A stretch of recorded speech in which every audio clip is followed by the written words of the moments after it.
दूसरा, जंगल, ज़मीन और जल पर जनजातियों के सनातनी हक का सामना होना चाहिए। तीसरा, विकास और प्रशासन को प्रशिक्षित करना चाहिए। चौथा, जनजातीय क्षेत्रों में तरक्की की बहुत सारी योजनाएं और अति प्रशासन से बचना चाहिए। पाँचवा, आखिरी नतीजे पर जोर करते वक्त हमें आंकड़ों और लागत की रकमों की जगह आदमी के चरित्र विकास का लेखा जोखा देना चाहिए। या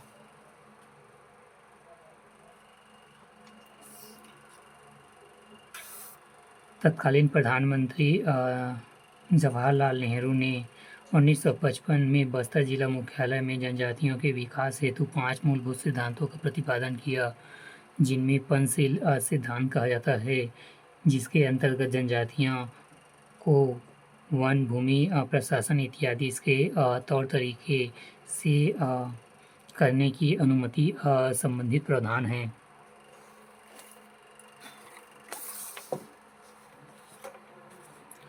प्रश्न 3, गोत्र को परिभाषित कीजिए। उत्तर, जनजातीय सामाजिक संगठनों का एक महत्वपूर्ण आधार गोत्र व्यवस्था है।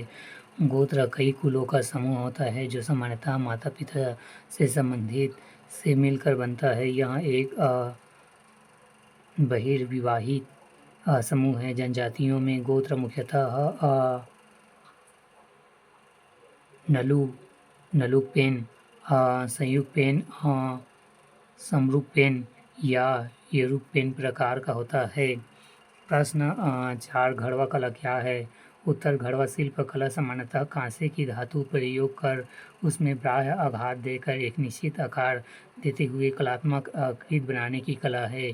इस शिल्प कला का प्रचलन बस्तर क्षेत्र में सर्वाधिक। बस्तर क्षेत्र में यहाँ घड़वा जनजाति, रायगढ़ क्षेत्र में झारा जनजाति एवं सरगुजा क्षेत्र में मलार जनजातियों द्वारा यह शिल्प कला प्रचलित है।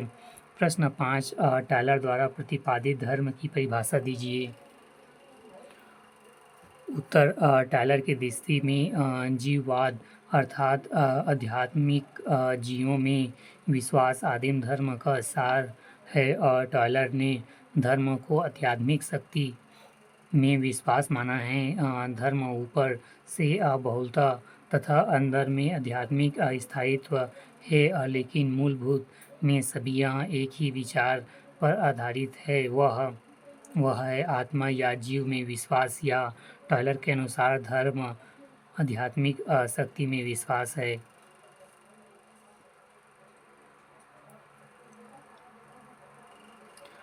प्रश्न 6, कर्म त्योहार की महत्ता पर प्रकाश डालिए। उत्तर, कर्म त्योहार मुख्यतः जनजाति त्योहार है जिसमें मूलतः गोंड, मझवार, बैगा और उरांव जनजाति के लोगों द्वारा मनाया जाता है। इसमें करम वृक्ष या उनकी टहनी को रोपा जाता है। साथ ही वृक्ष की पूजा और बलि प्रथा का प्रचलन है। इसके अलावा कर्म नृत्य और कर्म गीत को मनोरंजन के रूप में अपनाया जाता है। यह त्योहार प्रकृति पूजा के साथ साथ कर्म की महत्ता को भी स्पष्ट करती है।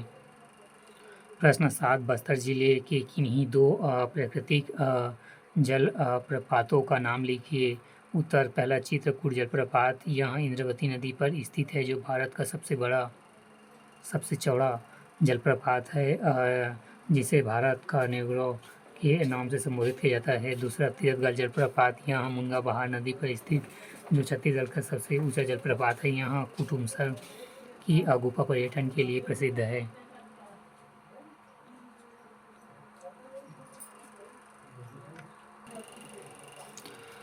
प्रश्न 8, टोटम क्या है?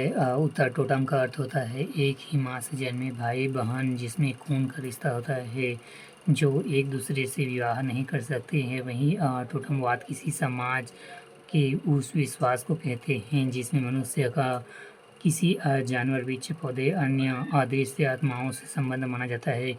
जनजातीय समाज में टोटम वाले जानवर या वृक्ष को मारना या हानि पहुंचाना प्रतिबंधित है।